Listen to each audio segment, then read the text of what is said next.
Muy buenas noches, mis queridos amigos y hermanos. Aquí estamos nuevamente con ustedes, dándole gloria al Señor por esta gran oportunidad que nos da de poder llegar otra vez a su hogar y corazón con las buenas nuevas de la palabra del Señor. Bueno, cada día trae su propio afán, como dice la Biblia, y cada día es una batalla, una lucha constante, pero siempre con la gracia y la bendición del Señor en nuestra vida. Quiero compartirles un pasaje de la palabra de Dios que está en el capítulo 51 del libro de los Salmos, versículo 1 al 4. Dice la palabra del Señor: Ten piedad de mí, oh Dios, conforme a tu misericordia. Conforme a la multitud de tus piedades, borra mis rebeliones. Lávame más y más de mi maldad y límpiame de mi pecado. Porque yo reconozco mis rebeliones y mi pecado está siempre delante de mí. Contra ti solo he pecado y he hecho lo malo delante de tus ojos, para que seas reconocido justo en tu palabra y tenido por puro en tu juicio. Un versículo más. He aquí en maldad he sido formado y en pecado me concibió mi madre. Bendito el nombre del Señor. ¿Quién expresa esas palabras? Palabras de una total humillación, de un gran arrepentimiento. ¿Quién le expresa? Le expresa un hombre que fue escogido por Dios. Su nombre, David. Fue escogido por Dios cuando Saúl era rey de Israel.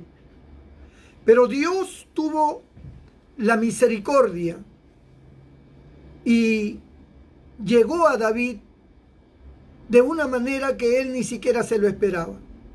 Porque así es Dios. Dios llega en el momento en que uno no se lo espera. En el momento en que Dios, en su misericordia, quiere salvarnos, tratar con nosotros. Dios llamó a David, lo ungió con su espíritu y lo proclamó luego más adelante como rey de Israel. David no era cualquier hombre. Desde muchacho fue un hombre muy valeroso. Era uno de sus atributos, uno de sus valores. Él era un hombre valeroso. Pastoreaba las ovejas de su padre y cuando en una oportunidad un león quiso comerse una de las ovejas, David se le enfrentó al león y venció al león y lo mató. Increíblemente como él, siendo un muchacho, pudo vencer a un animal tan grande y tan fiero como un león. Pero ese era David, ese era su espíritu, su coraje, defendía sus ovejas. Luego se apareció un oso y de la misma manera en que él mató al león, mató también al oso. Un oso, un animal fiero, grande, que con su garra puede arrancarte un brazo fácilmente. Pero se enfrentó a este oso y lo venció. Él desde muchacho tenía una fe genuina en Dios. Digo una fe genuina porque le nacía del corazón. La fe genuina es esa que sale del corazón, que aflora de adentro hacia afuera. Y esa fe la tenía David. David no era un religioso simple como cualquier hombre religioso. Él sentía la necesidad de adorar a Dios. Le cantaba, le escribía poemas, estaba siempre meditando en las cosas de Dios. Luego, cuando él fue llamado, ungido por Dios, vio un enfrentamiento entre los filisteos e Israel, y Goliat era el paladín de los filisteos.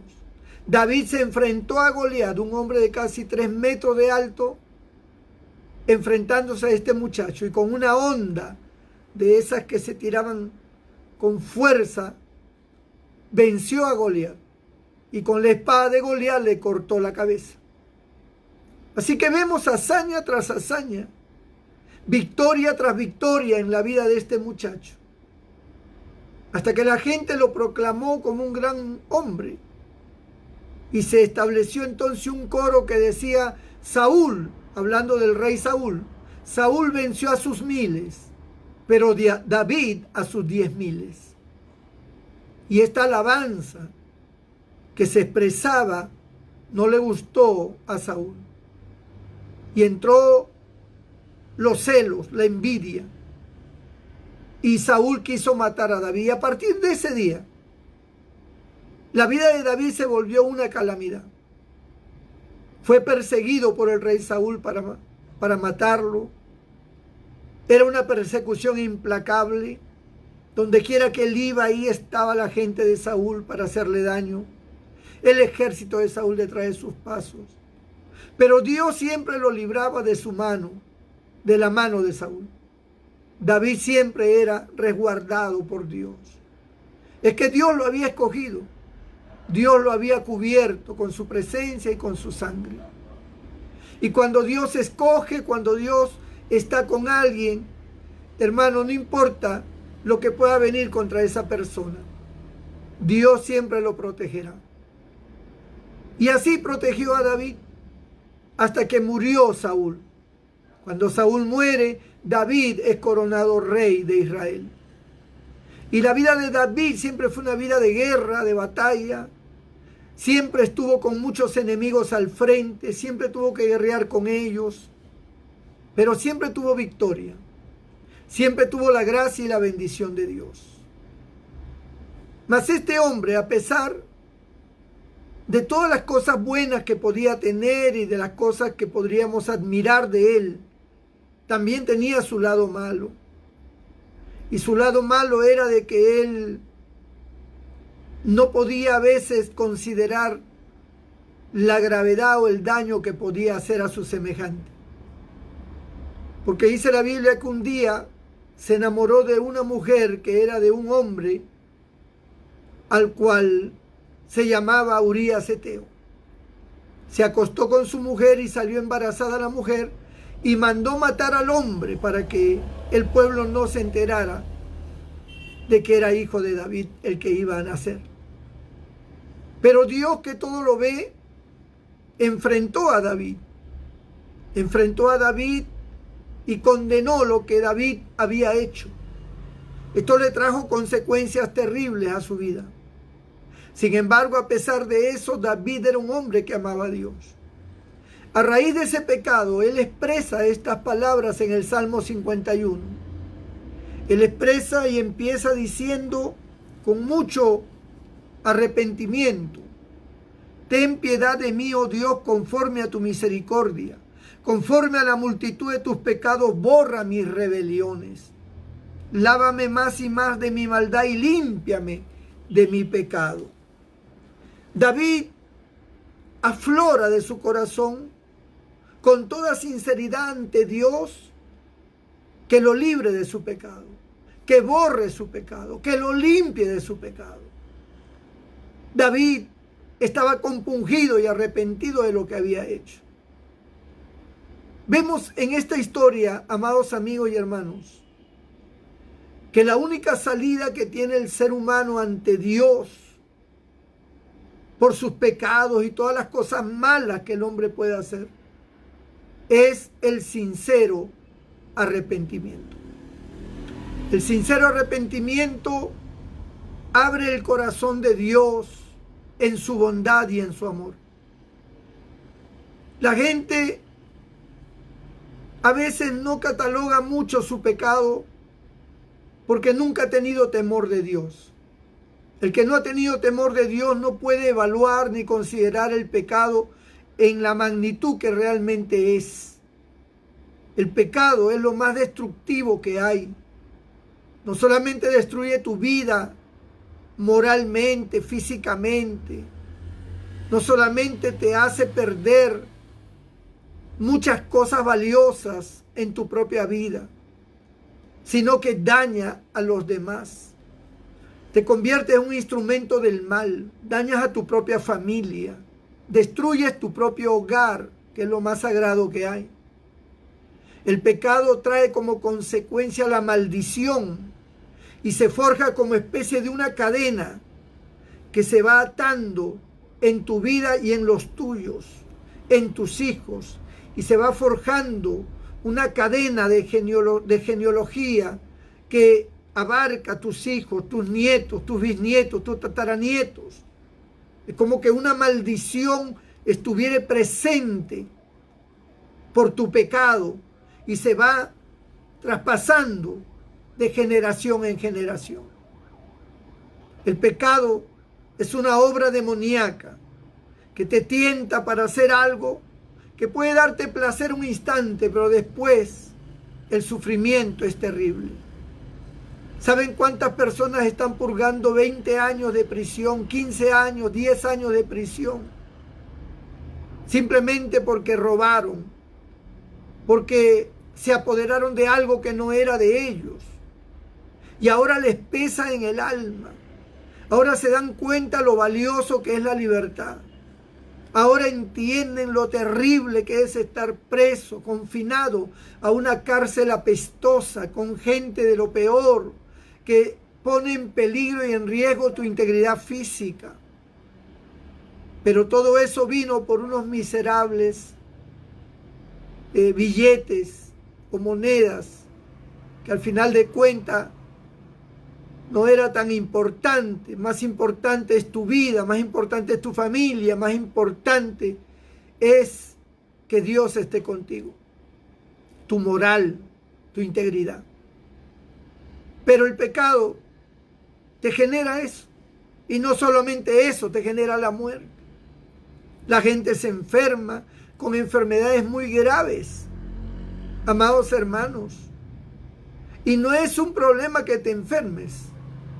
El problema es de que hay mucha gente enferma que está en pecado y se puede morir por la enfermedad. ¿Y a dónde vas a ir? ¿A dónde pasarás la eternidad? Ese es el problema. El problema no es que uno se enferme, porque este cuerpo de todas maneras se tiene que enfermar en algún momento. Este cuerpo en algún momento, en algún día se va a morir. Ese no es el problema. El problema es cuando te venga la enfermedad y la muerte esté próxima y el médico ya diga: esto está grave, la situación está grave. Si no consiguen estas medicinas, el señor, la señora se va a poner peor. Si no la operan inmediatamente, y si no tienes dinero, y si no tienes la medicina, y si las condiciones no son favorables, la muerte está a un paso. Y no es que se enferme, es que si se muere, ¿a dónde va a ir? Por eso, nosotros los verdaderos cristianos, amados hermanos, no le tenemos temor a la muerte. No importa si nos enfermamos, y no importa si algún día nos morimos. Pablo dijo: para mí el morir es ganancia. Ese no es el problema. El problema es que si tú te mueres habiendo ofendido a Dios en pecado, sin haber llevado tu vida de la manera que Dios quería, entonces tú estás en peligro de pasar una eternidad horrorosa, terrible, cuando te presentes delante de Dios y no tengas argumento favorable favorable a ti, o que esté a tu favor. Definitivamente irás a una condenación eterna. La gente puede creerlo o no creerlo, eso es lo de menos. Eso no cambia la realidad de lo que la Biblia dice y enseña. Por lo tanto, ¿cuánta gente hay en este momento enferma? ¿Saben ustedes cuánta gente se ha muerto en la pandemia? ¿Y cuántos se siguen muriendo y seguirán muriendo? Porque esto no se ha acabado, esto no se ha terminado. ¿Saben ustedes cuántas personas hay enfermas de diferentes tipos de enfermedades? Pero como digo, su problema no es que esté enfermo. Su problema es que está en pecado. Y mientras el pecado esté en tu corazón, tú estás expuesto a la muerte. Estás expuesto a morir. Y morir sin Dios es lo más terrible que hay. El hombre perdió la comunión con Dios desde que pecó en el huerto del Edén. Todos los hombres a raíz de ese momento pecaron. Y por cuanto todos pecaron, dice la Biblia, todos fueron destituidos de la gloria de Dios.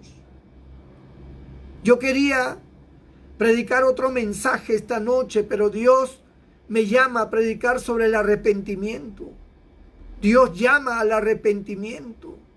Él sigue llamando y sigue diciendo: arrepentíos, arrepentíos, hijos de los hombres, arrepentíos.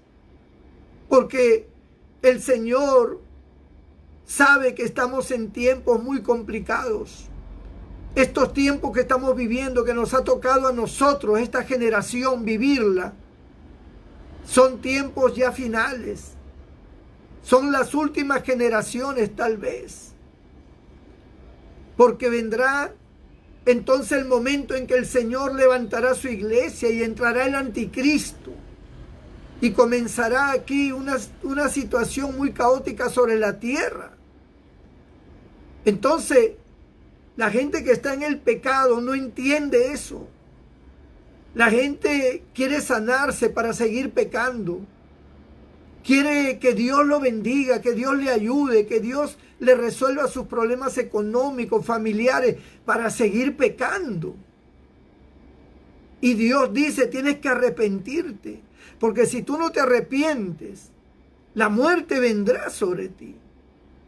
Y entonces cuando te venga la muerte, tus familiares llorarán y podrán decir que tú eras un gran hombre, una gran mujer, que tú estás en el cielo y que estás al lado de Dios y que eres un ángel, y podrán decir lo que les den la gana.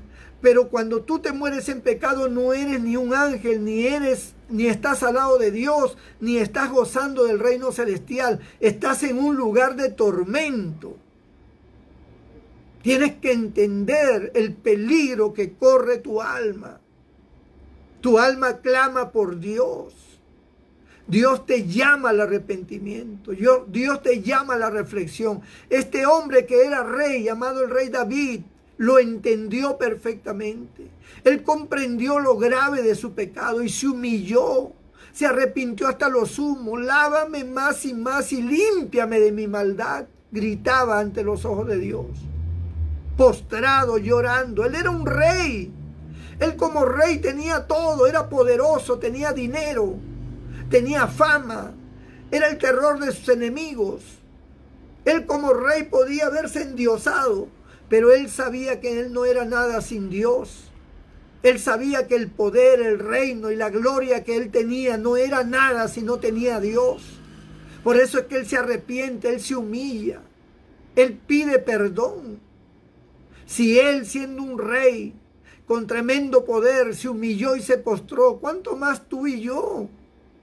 Si tú has pecado, no importa lo que hayas hecho, no importa lo que hayas cometido, tú estás a tiempo todavía de arrepentirte, todavía tienes vida, estás a tiempo de arrepentirte. Pídele perdón a Dios por lo malo que has hecho, por el sufrimiento que le trajiste a tu madre durante tantos años, por todo el odio que le has tenido a tu padre, por todas las cosas malas que hiciste con tus hijos, con tu esposa, con tu esposo, por tus infidelidades, por tus robos, tus mentiras, por tantas cosas que tú has cometido.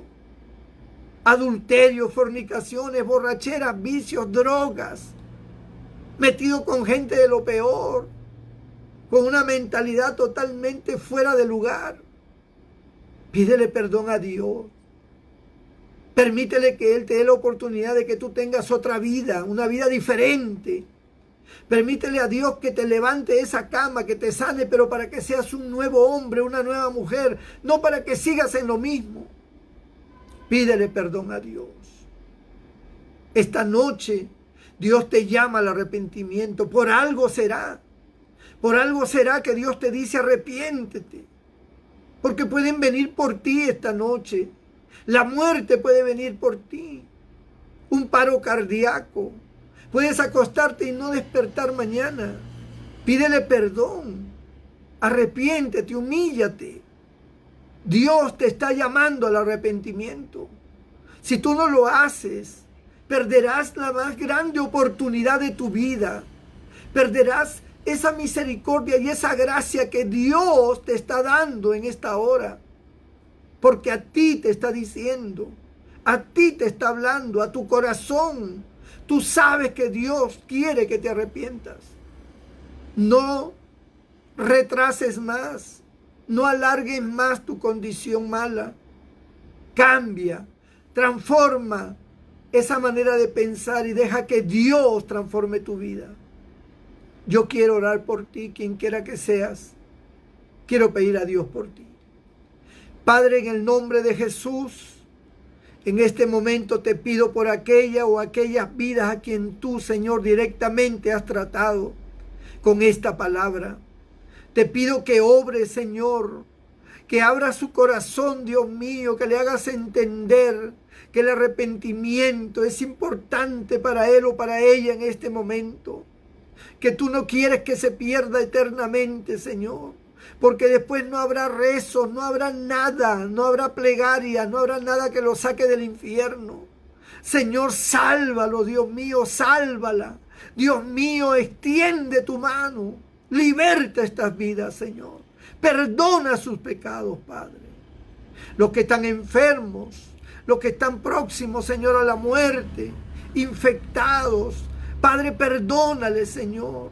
Limpia su alma primeramente y luego sana su cuerpo, Padre. En el nombre de Jesús te lo pedimos, Señor, y te damos las gracias, Padre Santo. En el nombre de Cristo. Amén y amén. Dios te bendiga, mi hermano, mi amigo. Mañana, 8 de la noche, estamos nuevamente con ustedes. Dios te bendiga. Amén.